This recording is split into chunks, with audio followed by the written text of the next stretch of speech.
Сәлем достар, бүгін біз сіздермен бірге осындай пирожки жасайтын боламыз.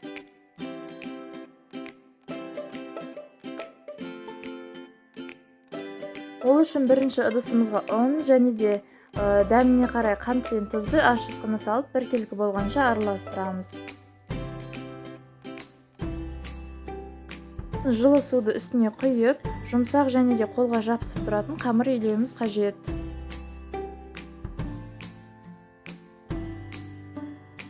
Біздің қамыр осындай болып шығуы қажет. Міне жұмсақ, қолға кішкене жабысып тұрады. Сосын оны бірнеше сағатқа ашытып қоямыз.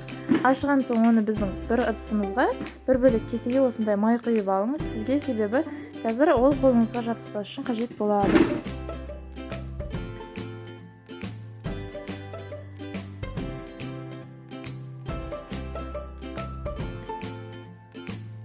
Сосын қолымызды майлап алып, қамырдан ешқандай пышақсыз қолымызбен кесіп алып, қатты форма беріп қажет емес, видеодағыдай етіп қойып шығамыз.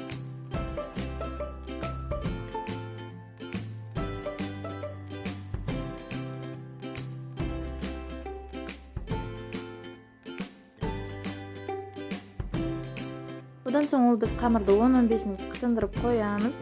Біздің қамыр тынған соң қолымызбен осындай пирожкиге созып форма береміз. Сосын өзіміздің начинканы салып, қатты басып қажет емес, видеодағыдай етіп бүгеміз.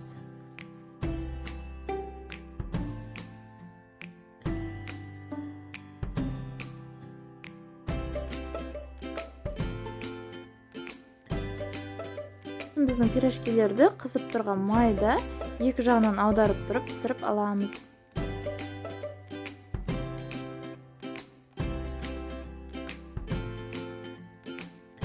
Сонымен біздің пирожкилер дайын.